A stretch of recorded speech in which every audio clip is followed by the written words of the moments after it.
Welcome to Critical Issues, Alternative Views.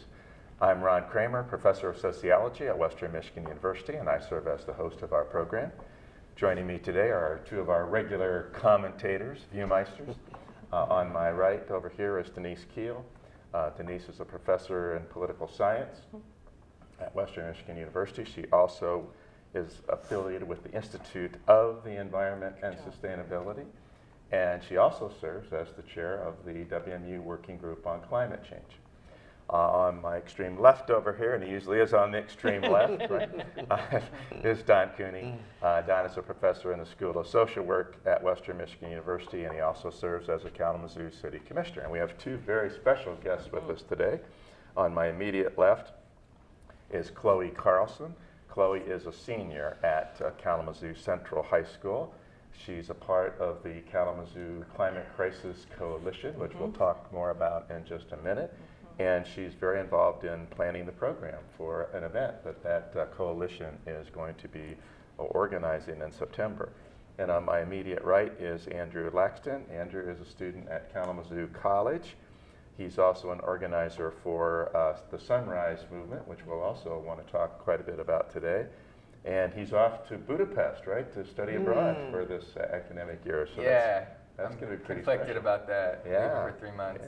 Yeah. Well, our focus today, as obvious with the fact that we have some young people with us, is the fact that young people today are becoming increasingly active and involved in the climate movement, which is a really important development, I think, that's taken place. Inspired to some extent, I think, by Greta Thunberg and her climate strike that she initiated over in Sweden. And we find that young people all over the world are converting their outrage about the climate emergency, the climate crisis, into action, into building a climate action movement. And these two young people are involved in helping to develop that climate action movement locally. So we're sort of in an emergency mode right now, and Denise, we've created a new coalition in town, the Kalamazoo Climate Crisis Coalition. And that coalition is going to be sponsoring an event coming up in September. So just to set some context, would you tell us a little bit about that event? And then we'll go to Chloe because she's so involved in it. Sounds good. So yeah, if you're not familiar with Greta Thunberg, go check out her 11-minute TED Talk on why we should be acting with urgency on this.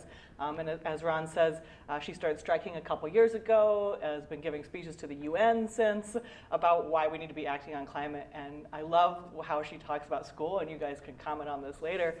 You know, why should I go to school if the things you're teaching me we aren't actually implementing and we're not doing anything about, is why she started the strike movement. So there's a ton of local groups. There's a lot of energy in Kalamazoo around the idea of what are we doing locally, even statewide, and of course nationally to address climate change. And I would say it hit a fever pitch early this summer. I got back from vacation. I had about 20 emails and voicemails that all said, hey, we want to do a climate series, or we want to do this strike. We want to participate in this global international event. So I said, well, let's try to get together. 60 people showed up for the first meeting, so that was pretty awesome. Thank you, First Congregational. I have to give a shout out to them for hosting us and hosting our meetings. And so we're calling ourselves the Kalamazoo Climate Crisis Coalition. As Ron mentioned, our Western has had our climate change working group for a few years now. There's a group, Extinction Rebellion, in town that is part of that, Citizens Climate Lobby, as well as our other educational institutions like K and KVCC, other groups like Sunrise and Students at Central. Once I start listing names, I get in trouble because I'm going to forget somebody on the air. Kalamazoo Nonviolent Opponents of War. Thank you, KNOW. Peace Jam has been a huge part. I should have brought my whole list. You can come check us out. There are probably about 20 different organizations and a really regular group of folks that have been meeting every Monday to plan two things. Number one, we want to support the global strike movement for the youth and have this event, which Greta Thunberg has declared September 20th is the Global International Day of Action. So we're planning a local Kalamazoo action for September 20th, that Friday, and these guys are going to tell you a lot more about how they see that going. And the other thing that Greta's organization does, it's called Fridays for Future. So we said, well, it's going to be great to have this strike, but then what? So the educational institutions are really focusing on how we could continue a year-long series and dedicate at least some time every Friday for this academic year to climate change. So that's sort of what the Kalamazoo Climate Crisis Coalition is about. We have a Facebook page. They're taking pictures of us right now. So there's tons of ways for you to get involved with that, and we hope that this helps boost that. So you want to talk a little bit about the global climate strike and maybe your role in that, Chloe? I sort of said, you're from Kalamazoo Central High School and have taken on the leadership from your school. So why do you think it's important to be part of this movement? So definitely, yeah. I think it's very important to start enacting awareness in the community and for young people to be the face of that, because it's obvious that we are the people whose future is going to be affected the most by climate change, and also young people are the people who can get the most awareness out. They're the most active, vibrant group in generations, and they can really make change. So I think by starting, especially in a school setting where we can even have it facilitated by the school and stuff, that will really show how much students who are still devoted to their academics are working to not only learn about what's happening in the world, but also working to change it too. So yeah. And you have one of your teachers at Central who's really dedicated to this issue as well, and you're going to be doing some beyond the global climate strike on September 20th. One of your instructors out there has planned out some other events for you to do out throughout the year, right? Yeah, definitely. We're planning on being a part of the Fridays for Future, and he is with his classrooms, and I think we're enacting it in other classrooms in the school too, bringing kids out to be part of that, so that when they are out of school, it's still an educational. They're not just sitting outside of school, but they're learning about the problem. And then on top of that, we have groups such as NHS and Link Crew, which is a mentoring program for freshmen, and we're going to be enacting that as a core value in those groups, working to advise the school about climate change, and then working to become a green school ourselves, and just seeing what we can do to help the problem. Great. Yeah. Well, I know you've been hard at work on the sort of speakers and events list for September 20th Global Climate Strike, which the main public event will be at Arcadia Creek Festival site from 3 to 6. And I know you've been working in times and speakers. Tell our audience a little bit about the kinds of speakers that you're thinking about at the event. What can folks expect if they come down and join us that day? So definitely we're going to have we're planning on having a big range of speakers, from adults to definitely students, because we want students to be a big face of the movement. So we're planning on having students not only talk about how they've been personally affected by climate change, but also for students to show presentations that they've created on the science behind climate change, and display art that they've created that shows the emotional side of how they feel about it. And on top of that, we want to have guest speakers ranging from business owners to just individuals in the community who can really explain the problem very well and just inform the public very well. Now, I know a lot of the youth movement. One of the nice aspects that has come out of youth consideration of this problem is climate justice. Is that definitely a theme that resonates with you and in your planning for our strike? I definitely feel it is, because coming from a more urbanized school, I would say, there's a lot of kids in the area who aren't of the highest socioeconomic status and stuff like that, and it's those communities and their families that are being affected the worst by climate change right now, with the horrible weather that's going on between the freezing cold winters or the blazing hot summers. They don't have the proper air conditioning or the proper clothing to be able to deal with those kind of things. And so I feel it puts an injustice to them that they have to deal with those problems on an extreme level for something that other people are doing, probably people who are of a higher socioeconomic status, are contributing to the most. Yeah, we certainly see that throughout the world, economic inequality is linked to climate change, and the worst impacts are going to be felt by by those living in the global south who are often, again, affected by poverty and Definitely. extreme economic inequality. We know that there has to be a concern for women and children who will also be affected dramatically by climate change. There also has to be a concern in terms of climate justice for workers, people, particularly workers in the fossil fuel industry, who will have to transition to different kinds of jobs. If we do get serious about limiting carbon emissions, we can't forget the importance of workers and their need to have a livelihood. So when we talk about climate justice, there are lots of different dimensions to it, so I'm really Definitely, glad that we're incorporating that. Greta is 16. Yeah. Chloe, you're what, 16, 17? Yeah, I will be 17 in about a week. All right, so we've got a lot of teens that are becoming involved, but young adults have also sprung into action in recent years. On our campus, we have a number of groups that are involved. Some come and participate with our working group on climate change. But I think one of the most important movements of young adults in the country is the Sunrise Movement. So, Andrew, a lot of people probably haven't heard of Sunrise, so can you tell us a little bit about Sunrise and how you became involved with it? Yeah, so the Sunrise Movement is a youth-led national movement that looks to remedy climate change through doing both like electoral, political, volunteer work, and also like massive protests and stuff like that, and kind of doing both. And we try to build people power and political power, which we would use that people power to hold these politicians accountable. We try to change the narrative around climate change and make people understand the urgency of the crisis, that the science is telling us that it's incredibly urgent and we need to act hastily, but that's not being reflected in the way that our politicians are acting. And so the more we need to create a culture where it's politically impossible for a politician to not back something like a Green New Deal or other market mechanisms that would slow carbon emissions or whatever it is.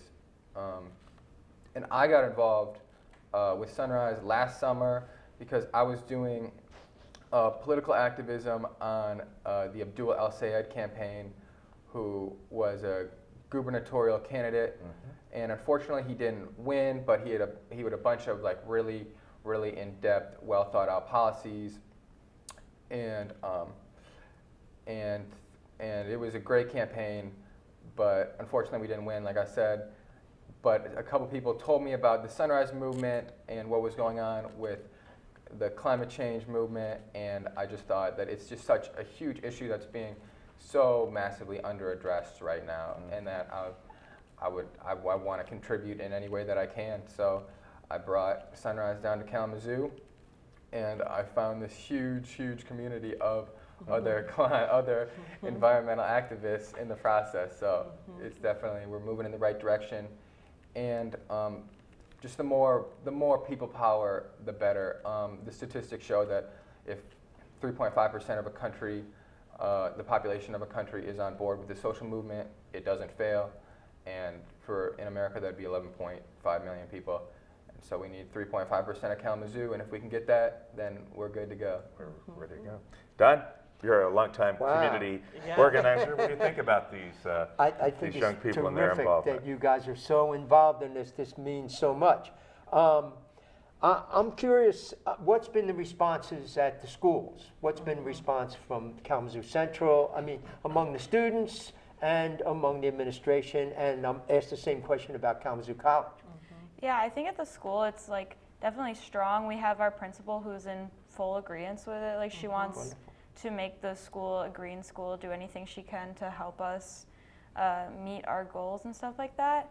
Among the student body, I don't think there's not a negative reaction to it at all, but I just don't think there's enough individuals informed about it, because we are high school students and we are worried about things like schoolwork and college, that it's just not pressed in our mind yet that it's a huge concern. So that's what going to be one of our main focuses, is getting that to be like common knowledge for a majority of the kids in the school and inform them more about it. So the Friday things would be focused on that. And how Yes. about like would there be an opportunity for you folks to speak in some social studies classes or something like that? Oh, definitely. Yeah, we are trying to form a kind of leadership group that will help to go to those individual classrooms and help inform kids. And we don't expect every kid to be a genius expert on this, but we want kids to know about what's going on in the world and what's going to face them in the future. Great, That's great. Yeah. How about Kat? Yeah, I would say it's difficult. Like that's kind of our goal is to push ourselves onto center stage. Right. But the youth today has like social media and just so much data coming in that it's hard for them to like differentiate, climate change from other pieces of the political agenda. But I think we're trying to do that. We're trying to push ourselves out there by these big actions. We get ourselves in the media, and when people see the passion that we display and how urgent it is, and we kind of can represent that urgency through different actions that we've done, like sit-ins and strikes and stuff like that. And then other kids see that and they say, wow, like that, there must be a really serious issue if people are putting themselves in a line like this. Mm-hmm. So that's kind of what we've done. But in terms of the reception has been about the same, a little bit more open than I would say the general public is, because it's a liberal school, a lot of active young college students with lots of energy. So people are willing to get up and get involved in things. But it hasn't been anything overwhelming. We still have a long way to go in terms of the priority that climate needs to be. But you're always going to have that. You're going to have the core groups that are going to be like the leaders, but you need to get those other folks. You got to get names of all the people that come to your meetings, anybody that shows any interest, so that you can plug them in different ways. Some people will be all for it, and some people just show up for a demonstration, but all that's building the movement. That's what you got to do. Yeah, I mean, what I've kind of done is, I don't try to I don't try to beg people to join the movement. I tell people, this is an opportunity to join a revolution for our survival, and it's critical. And if you look at the data and you spend 5 minutes looking into the climate science or what needs to be done, you'll realize that this is the most urgent issue that we're facing right now. And so I feel like I'm trying to give people an opportunity to get involved with something that they'll remember for the rest of their lives. Sure. Yeah. I think one of the changes that we've seen take place just over the last year is the change in the language that everyone is using to refer to. It's not just global warming and climate change, climate disruption, but now we're using terms like crisis. This is the climate crisis, that this crisis rises to the level of an emergency. The UN just last fall came out with a report that basically said we have about 12 years really to act, and others think it's even, the timetable's not even that long, right? That 18 months, some people are saying we need to take drastic action. So the sense of crisis and emergency is something that I've noticed emerging in the language, just the language we've adopted. We call ourselves the Kalamazoo Climate Crisis Coalition. One of the things that we're going to be doing in this coalition is trying to go to the City Commission to see if the City Commission will adopt a resolution declaring a climate emergency. Now, this has happened in lots of communities all around the country. What is it, 900? Over 900 now. Over Wow, 900 no communities, kidding. Yes. including Kalamazoo Township. That's right. Kalamazoo Township has already done this. Wow, So terrific. I know that coming up on Wednesday, August 21st, there's Correct. a meeting with the Environmental Concerns Committee. Correct. Maybe people won't see this until after that, but that's one opportunity for That's right. citizens to come in and let the Environmental Concerns Committee know about this issue. Hopefully they'll endorse this idea. It will hopefully end up in front of the City Commission at some point. And then, of course, people need to come out to the City Commission Yes. to let That's them right. know that this is something that they're concerned about. And I think that does two things. Number one, it helps to boost the efforts for the city to develop its own climate action plan, which is ongoing, underway.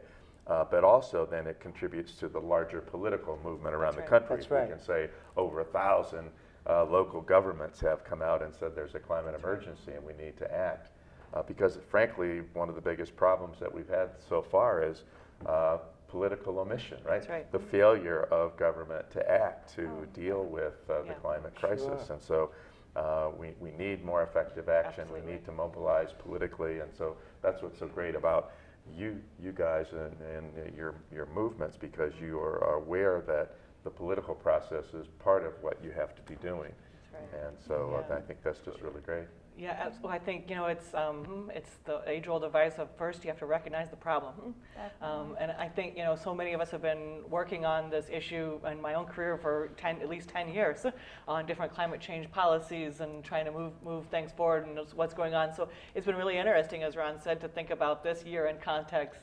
We're going to go back a step and think about what's the problem and make this the crisis and the emergency. So that's been a really interesting way to approach it and get some new, I think, energy around it. I would speak to Don's point, a longtime community organizer here. Thank you for giving all of us some great advice. One thing that I really enjoy about the Kalamazoo Climate Crisis Coalition is the diversity of the groups within the coalition. So sort of what you're saying, you need to really be providing opportunities for different folks to engage in different ways, and different groups are going to have different stances or support different things, but we can all come together and say this is a crisis, and whatever you're doing towards that larger goal, declaring a climate emergency in Kalamazoo is #1 on that list, I think, is all valid, but there's lots of different ways for folks to plug in on that continuum of actions however they see fit. And so that's one of the things I really, really enjoy about the group so far.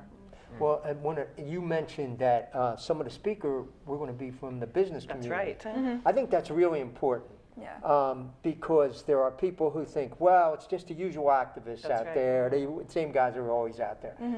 So do you have some people already Yes. lined up from the business community? Who are they? Yeah, And- we have some people that we have written down on our ideas list. I don't have them straight in mind. Yeah. So Southwest Michigan Sustainable Business Forum, for the Good. folks who aren't familiar with them, are part of our coalition. Wonderful. And they are engaged in both events. So there will be 3 or 4 speakers that have already committed to come. I don't know if I should name names at this point No, because the but- speaker list hasn't been identified. But from some large companies here in town that have agreed to speak on behalf of Southwest Michigan Sustainable Business Forum, because there are business leaders trying to do some things, and we can highlight those voices as well. Sure. As I think you got your city commissioner hat on there, telling me to get some business interests behind this movement as well would be extremely helpful. So absolutely, we recognize that piece of this puzzle.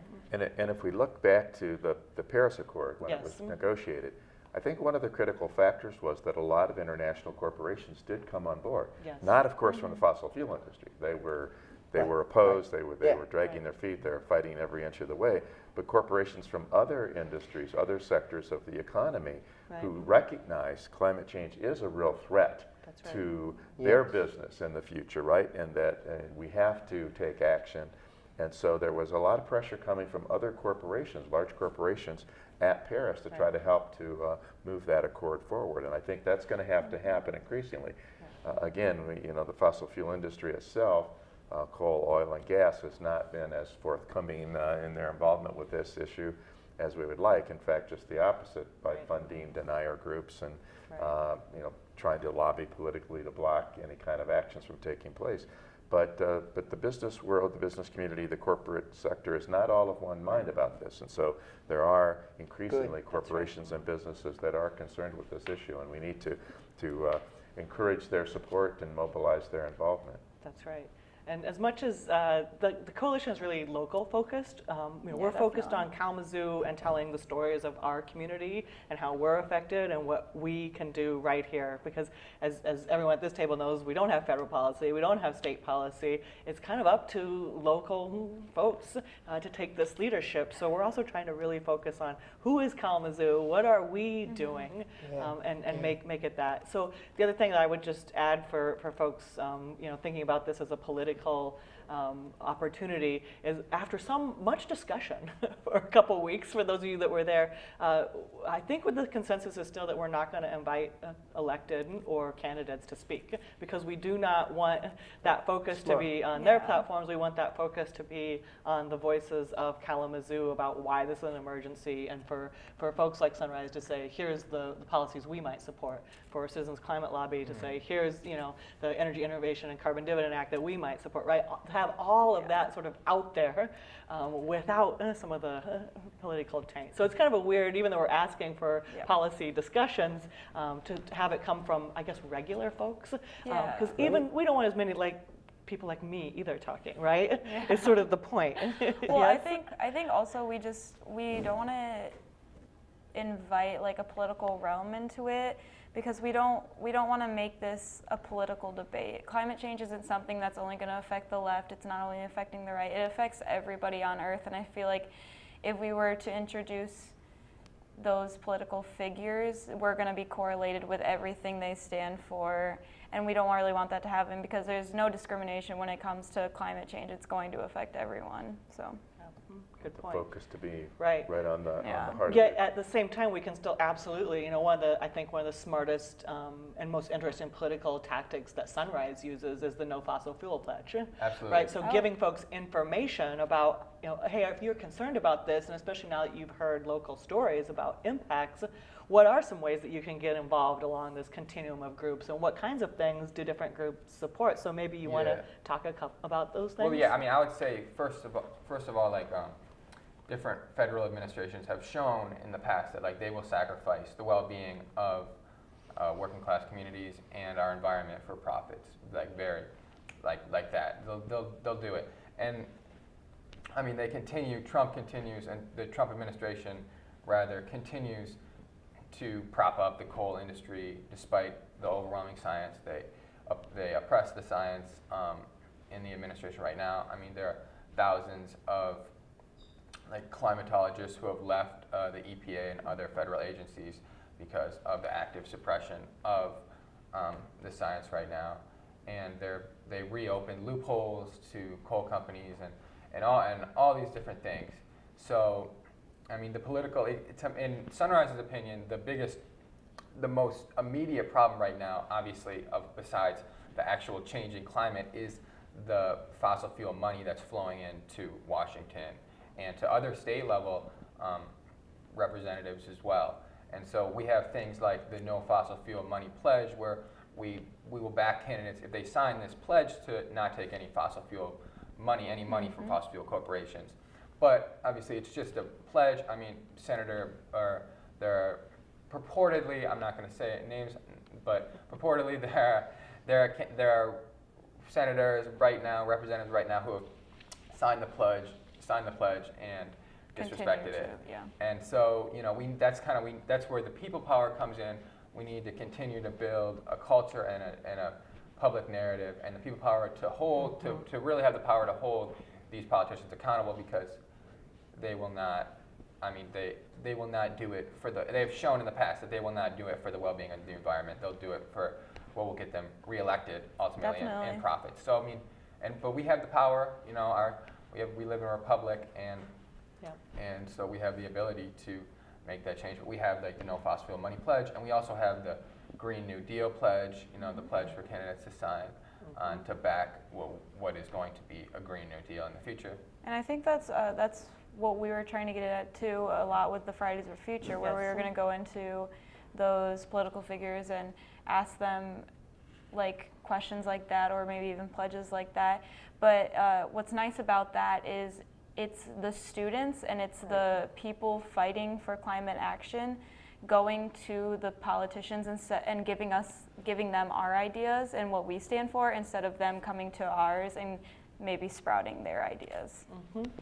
Sure. Absolutely. And I will, also plug Citizens Climate Lobby, and the other big national bills are the Energy Innovation Carbon Dividend Acts, the carbon pricing bills are going on, so there'd be ways to find out about that and support that. And I want to go back to one thing that you said, Andrew, because the other hat that I wear at Western is for We Vote.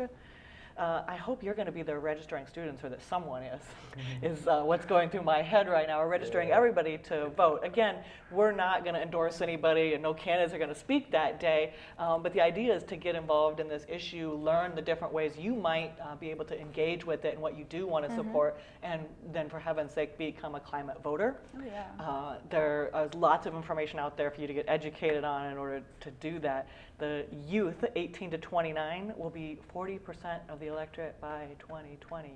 So, Wow. Yeah. hello. So that this is a youth movement, and this is an issue you care about, and that you are learning ways to make your voices heard, and make the social and political systems accountable to your voices Definitely. are to me as an educator like the most wonderful things to see happening, because you do have that electoral power. Yeah, definitely. The 2020 election is going to be a critical election. Oh, yeah. It really is. I mean, you know, again, this is an intensely political issue. Yeah. We have to see the state take some action. That we have to see politicians respond to the crisis. So it isn't a political issue, but it's not a partisan issue. Right. It should not be a partisan No. issue. Unfortunately, there has been a lot of political polarization that has taken place over the climate issue. And that's very unfortunate. Yes. And a lot of that has come about because of the climate change denial movement funded by the fossil fuel industry, supported by certain politicians and political parties, and it has made this a polarized issue. It should not be. No. This is an issue to save America, human civilization. Yeah. And increasingly, I think what we're going to see is that politicians from all political parties are going to be joining in. That's really the goal. It shouldn't right. be just a Democratic Party issue. It should not be a partisan issue. It should be an issue to address the gravest threat facing our civilization that we've ever faced. Speaking of political omission, I was just wondering if either Andrew or Chloe were aware of the Children's Trust lawsuit, the Giuliani versus United States. Have either of you come across this lawsuit or know anything about it? Has that been one of the I things? might know what you're talking about if you tell me a little bit. Okay. Chloe, do you know I believe anything? I've heard of it, but I don't. Okay, I haven't okay. examined. I just it. wondered to what extent, Yeah. because this is a really important issue and it involves, is. again, young people. So in 2015, there were 21 young people, teenagers and young adults, who came together and filed a lawsuit against the United States government, the Right. federal government. Basically, they were making two claims. Number one, hey government, you're supporting and sponsoring an energy system in this country that is leading to a climate crisis. Yeah. And your actions, your subsidies, your support of these fossil fuel companies has led us into this crisis. Right. And number two, despite all the scientific evidence that's out there that we need to keep that in the ground and we need to adapt to climate disruption that's already built in, you're not doing anything. So on the one hand, you're supporting the problem. On the other hand, you're not addressing the problem where you could be. Yeah. And so it's called the Children's Trust lawsuit because the Children's Trust is the legal foundation that's helping to support this. But it's these 21 young people. The actual title of the case in the courts is Giuliani versus United States. It was filed in the federal district court in Oregon. And at one point, there was actually a trial date that was right. set for a year ago, Yes. for October of 2018. It was first filed when Obama was still president, so it was directed at the Obama administration. Now, of course, with the Trump administration, it's now directed at the Trump administration. And as you indicated, Andrew, the Trump administration has not addressed the issue, and in fact taken some giant the steps opposite. backwards, right, doing the exact opposite. Right. So, but the Trump administration and the Department of Justice have filed all kinds of appeals and have really blocked this from moving forward. We're waiting right now for the Ninth Circuit Court of Appeals to make a ruling on one of these appeals. And we should hear that almost any day now. I mean, I can't understand what's taken so long. Better come up before classes start, because that's how I want to start my environmental law class. So I'm I'm checking sure that's every how day. my teacher, Yeah. Mr. Hafer, would like to start Yes. his class. That would be fantastic if we would get a ruling, because what happens as soon as the Ninth Circuit Court rules, again, this will be like their third ruling, but then I think the deck's cleared for the trial date to be set. So I think if we get a ruling by the end of the summer from the Ninth Circuit, a trial date can be set probably for 2020, early 2020. Yeah, definitely. But I think this trial is going to be the trial of the century That's to Yeah. some it. extent. Yeah. This is not your ordinary lawsuit. That's right. And it has enormous repercussions, because if the plaintiffs would prevail at trial, then the district court judge, would probably order a climate action plan to be developed. Now, of course, there would be further appeals. eventually it would probably end up at the Supreme Court, and who knows what Right. this court would do given its current ideological composition. But I think Giuliani has an opportunity to educate a broader swath of the American public about the climate crisis and the fact that the federal government is not doing what it needs to do to address it. So I wonder to what extent you guys had heard about this and maybe were inspired by that. So I guess since you didn't know too much about it, it's good that your own motivation has come That's from right. other sources. Yeah. Yeah. So that says to me that there's lots of different ways for people to find out about this That's issue exactly and right. to get involved. I would add one thing about the Giuliani case. You know, we turn to the courts when the rest of our government often Yeah. isn't working. The civil rights movement, the environmental laws, the bedrocks, they were all focused on court action to much extent. But in this era of social media and public engagement and the youth energy around the climate crisis, there's also a whole All Eyes on Juliana campaign.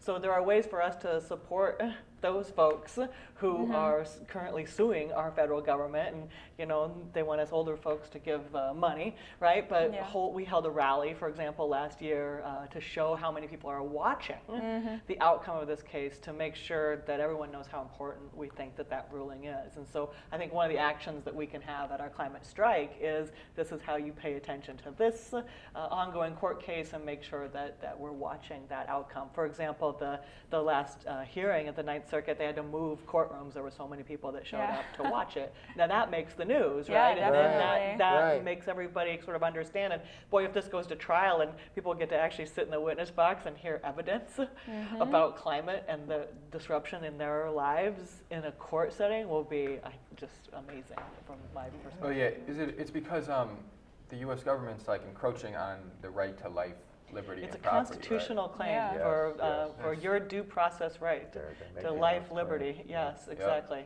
Okay. And that it's not just an act of omission, that because the United States government is actively also supporting oil and gas industry and Yeah. fossil fuel subsidies, for example, or leasing on public lands, that, hey, gotta stop. Number one is to stop Yeah. that, because that's impairing Actively your harming your own future. people. Mhm. Yep.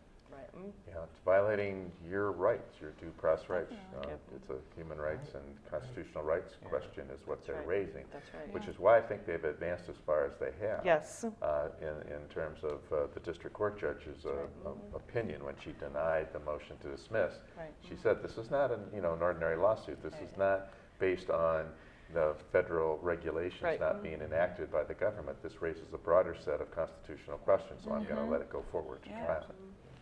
And the historic behavior of the government. That's right. Yeah, yeah. So again, lots of ways to get involved, right? You could sue your government, you could go for market proposals, you could hold politicians accountable, you could speak, you Yeah. could just, come and help out and join and learn some things And about what's going on. I feel like that's one of the biggest misconceptions that people have, that if you want to be able to make a change, you have to be the say-all, be-all, do everything leader. Good point. But it's not. You just doing the simplest thing, making a post on social media, standing up for something, it's going to slowly snowball into a bigger effect that's going to help in the end. And I think that's when people think that they have to do everything, that's what puts them away from the movement, because they get this anxiety that I can't do this, oh my gosh. But it's really not. You could do the simplest thing and it's going to help out in the end. That's right. That's a really important point. Yeah. Thank you for Very. And I think Don and I have encountered this over the years when people say, well, what can we do? Yeah. Whatever the issue was, it seems too big and so overwhelming. Well, do what you can do. Yeah. Right. Everyone has talents and skills, That's right. abilities. They just need to find what they can do to make a contribution. And no one has to do everything. Right. And joining together is been the important thing. very And helpful. just acknowledging it and putting forth what you can. Putting in Yeah. that effort. Yeah, I mean, I think a couple things. First of all, I think it's terrific what you've done. I mean, you have such a wonderful coalition, so many different people involved, and that's wonderful. I think it's important to link that to what is going on at the national level. Yeah. That's really important. The local issues, I mean, civil rights movement, the anti-apartheid movement, all those movements, the gay lesbian movement, local strength, Yeah. but linking it to a national agenda. Both those things have to happen. And my experience is that there's three things that have to happen in a movement. First of all, you have to raise consciousness, Yep. and you're doing a lot of that. But the second thing is inspiring. Yeah. King wasn't effective just because he told people the issues. He was effective because they turned the dogs loose and they turned the hoses loose. And people saw that and said, nah, we're not that kind of people. Right. So when you're talking about the art, I think that's really important. Definitely, yeah. Because that touches people's hearts. So that's important. The third thing is, my experience is that you have to give people something to do. Yeah. Everybody can't do everything, and you don't want everybody to do everything. But this is what we want to see happen here. Yeah. Climate emergency Right. declaration is one thing. Here's what we want to see happen at the national level, maybe signing that pledge, whatever. People need to say, okay, now I see I can do this. And so those things all the time. And then keeping in touch with the national movement is so important. Yeah, I would say, yeah, Sunrise, we definitely try to have like objectives, you know, short-term objectives and like long-term Yeah. objectives that people are working towards. And one of those objectives, going back to something similar to the court case, is we're really pushing for a democratic debate from about a climate-specific democratic debate Right. from the Democratic presidential candidates right now. And we've been working on that for a long time, and we finally got Tom Perez and the Democratic National Committee to hold a vote on August 23rd, just in a few days, in California, about whether or not they're going to hold a climate-specific presidential Right. debate. And I think that that's going to be huge. If that goes through, I mean, like just at the last meeting, we sent letters to LeVar Barnes, who's the chair of the Michigan DNC, and all these DNC members are really trying to get them to vote yes, because if we can do that, that's another huge media opportunity right. where people will see that, will get on board. And that's been a big objective for us. And that's similar to the trial in that sense, that it would be like a debate, you know, hashing out like real policies. You know, everyone's like, how are you going to pay for it? How are you going to do it? It's such a big issue, blah, blah, blah. But I mean, if these presidential candidates have real hard policy, which Sunrise Movement is in the process of developing a series of sector-specific policies when it comes to climate change that hopefully will be ready by 2020, so that when the Democrats retake the Senate and hopefully the presidency, we'll be able to put those policies to work. But for now, we just need the debate. We need the presidential candidates to talk about what they're going to do. You know, we can really see who's genuine and who's not about this issue, and it'll just be a great opportunity for the movement. So Puts them on the spot. That's right. Right. Puts That's them right. on the spot, forces them to come Yeah. up with specific policies, Yeah. right? Yeah, They can evade this if they're not put on the spot that way. Yeah. That's They right. can Yeah. equivocate, they can, Yeah. dodge around the issue. But if you have the debate about it, we're That's right. forcing them to, hey, you got to Yeah. own up, you got to take a position. It's easy to take the rhetoric from the Sunrise Movement and Extinction Rebellion and other movements and, you know, spout it out on a stage. But, you know, when it's like there's a big debate like that, and that's kind of the biggest difference between a debate and a town hall. Because a debate, the public can really tell who's genuinely scared and genuinely wants to make a difference about this issue. In a town hall, you know, politicians, the questions are handpicked, Yeah. like all of that, you know. So a debate is really critical. And we did win a town hall, but now we finally pushed and we got this vote for the debate. So hopefully the debate happens. Yeah. And I think that's another big reason that we need to get a large majority, if not all of the community aware of this problem and concerned about this problem, because the officials that we have elected, they are going to be most concerned with the problem that the most of the community is concerned with. So if we incite that in the people, that's what is going to be reflected in our politicians. Absolutely. And yeah, thank you, Don, for the advice, because exactly, you know, I think, well, what are we doing, the older generation in this? And I feel like our role is to provide some of that training and leadership. And, you know, what are the things that I can do to support you guys, right?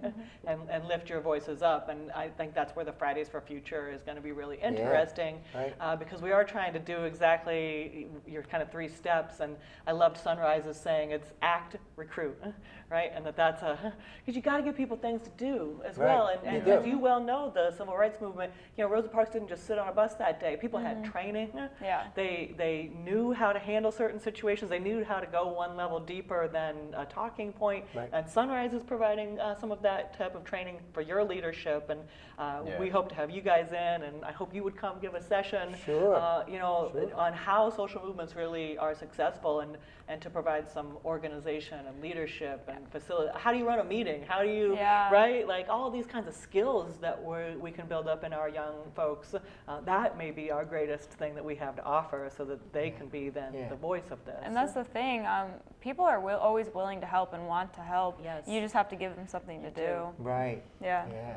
Yeah. That's very wise. You gotta get them involved. And Yeah. give them something. Even to do. like you said, it's like post this. Yeah. Whole, Post this, like Right. this, just anything to bring the awareness to what is going on. that's great. Yeah. And I think that the climate movement, I mean, one of the things that Tom Perez said in denying it initially was, well, this is a single issue. We That's don't want to right. have a debate on a single issue. Well, of course, it's not a single No, issue. That's a no. profoundly Yeah. wrong statement. Yeah. Right? It's not a single issue. And if we have a debate about the climate crisis, it involves so many other things, as we were talking earlier about the climate justice issues. And it seems to me that a climate movement has the ability to bring together a lot of different issues and constituencies to build a broader mass political movement. And Andrew, you mentioned the Green New Deal. Yeah. And what I like about the Green New Deal is the fact that it does try to address and pull in a number of other issues to show how they're related to the climate crisis.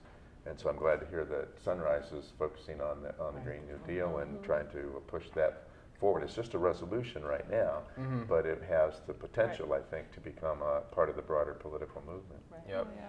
We're in the process of developing specific policies, market stuff, cap and trade, making buildings more energy efficient, transportation.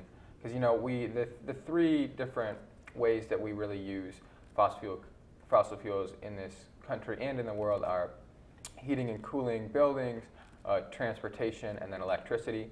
And we began a transition. About 26% of our electricity is now from renewable energy sources, but it's much less. For transportation, it's like 10, and for heating and cooling, it's like 3. Right. And so we need to make this transition, more holistic. It needs to, and the Green New Deal would cover that. Of course, the Green New Deal would have policy specific for each sector. And then the Green New Deal is also about kind of remedying massive wealth inequality. We want to, because if we're gonna transition workers in the fossil fuel industries and retrain them to work in a renewable sector, we're going to want to provide them with a union protected job, great high quality benefits, like a much better wage than they're getting right now.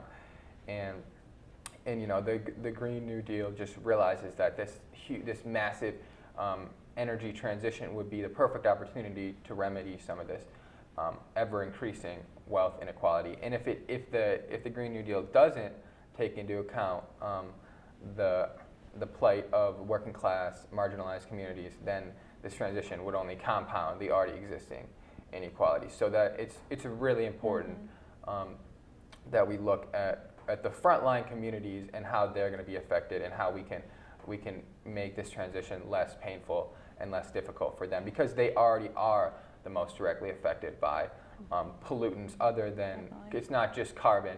Carbon isn't even the most immediate pollutant that affects the well-being of most of these marginalized communities. It's other pollutants, and the asthma rates and other health problems are 2, 3, 4 times higher in those communities. And so that's just, it's such an important part of the Green New Deal, and it should be great. I mean, hopefully we can get it done, and hope it comes down to political power. We need to have Democrats, and we need to have the right Democrats in office. Martin, you said earlier, this should be nonpartisan. Yeah. And that's really difficult in this environment. No, you're right. You're right. It should be. It should in a perfect world. And I'm not saying that. Yeah, of course, it's not that the Republican Party is completely owned by fossil fuel money, but for the most part, and the establishment Democrats are as well. I'm talking about we need neoliberal Alexandria Ocasio-Cortez, Rashida Tlaib, Ayanna Pressley, those type of new wave of Democrats who are actually representing the working classes. Right. That's what I mean. Sure. But in your movement already, you've got Republicans in there, That's right. right? Yeah. That's right. Some of them have to start talking to our Yes, they do. congressman Mm-hmm. and find a way that he could see it in his advantage That's right. to be more standing on this ground than not taking a stand on it. And I think that's possible to do. I mean, things like that have happened in the past. Congressman Upton, Yep. when we were working around Central America, he took a stand, was the only Republican in the state who took a stand to cut off money to the El Salvadoran government because they were oppressing their people. And he did it twice. He voted for the bill the first time, and second year he was a co-sponsor of the bill. So it's not impossible to Agreed. do those kind of things, even though it's so polarized right now. Totally. We have to work towards that. We have to work absolutely towards that. do. So a very You're 100% right. famous political scientist, 1972, at the beginning of the environmental movement, wrote this great paper. And, this environment, everybody breathes air and drinks water, and gosh, I just don't see any reason that this should be controversial in the future ever. As we all cite that now and say, he was kind of wrong. But some other things have happened that we talk a lot about on this show. But I think that's why it's important to note that why this is called the Green New Deal. And when does a society mobilize around our collective interests, right? After a Dust Bowl and a depression. That's why this emergency mode of World War II level mobilization is enacted. Like, what are really the common threats to our humanness that party can start to go away, and we can focus on them. And I think that's where a lot of this energy is coming from. It really is affecting everyone, and this should be a common collective cause and goal that party is like the least of our concerns. And there are Republican and conservative organizations out there. Republican, former congressman from South Carolina, Bob English, comes and talks at Western every couple years. He got Tea Party in the Tea Party era. He said, I want to do stuff about climate change. I'm a Republican, and he got primaried, and he lost his seat because of that. But he started an organization to get youth Republican and conservatives to speak their voice and get their input on this issue. Great. That is growing, all the time. And every year he comes back and he has more members and more colleges. So I think that there's a really interesting thing that you're saying there about a way to move back towards our collective common threats. And that would have tremendous implications in so many other social policy Absolutely. issues. Like I the think- We could inequity. look for a collective response rather than That's right. polarized. I think it's almost more important to be working towards getting like the Republican side onto this idea more, because we already have a majority of Democrats onto the idea that obviously climate change is real and they are working towards something to change it. But if we were to mobilize the Republican Party more, right. then it's not only going to show that this isn't a partisan issue, but it's going to enact more people in the community who side with that party to do something about it too. Yeah. To me, it just seems like we're so far from mobilizing the Republican Party on this issue. It has a culture of science denial for the most part. So that's such a massive impediment to mobilizing the people to actually get out and make a change when they don't even. A lot of people will say that it's a non-issue. Yeah. So It's the I- youth. I mean, I definitely agree, but I don't think that should be an excuse for us to stop trying. Right. Because that's the same mindset that got us into this situation in the first place, we're already so far along, there's nothing we can do about it. So I think we need to keep trying. It's obviously going to be a hard thing to do, but I feel if we don't put attention towards it, it's only going to play to our downfall.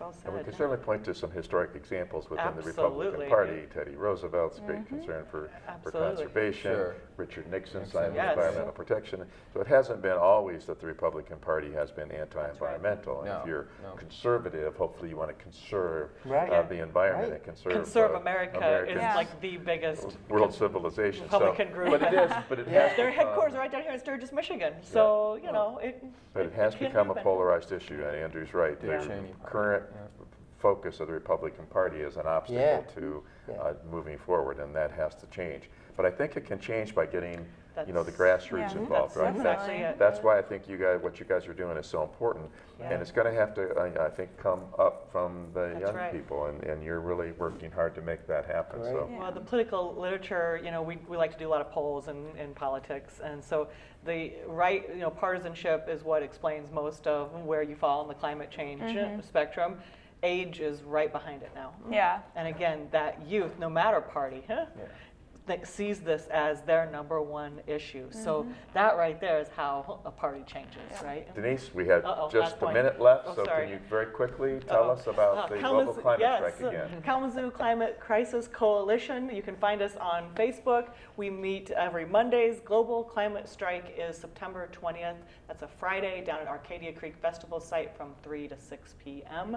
And we'll be hosting Fridays for the Future after that, so stay tuned. A lot of great programming to come up. And there'll be some other events going on earlier in that day, something probably at Kalamazoo Central High School, something at Western. Yes, we have We a- hope to have a march from the WMU campus to K College and then on down to the Arcadia Festival site, Yeah.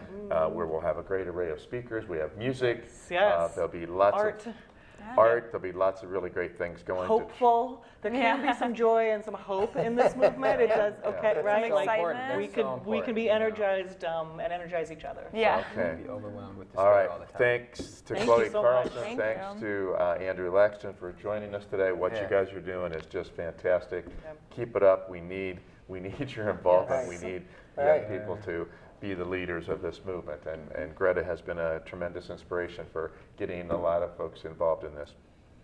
We thank you for joining us on Critical Issues Alternative Views. We hope you come back again to see us real soon. Thanks Thanks for having us.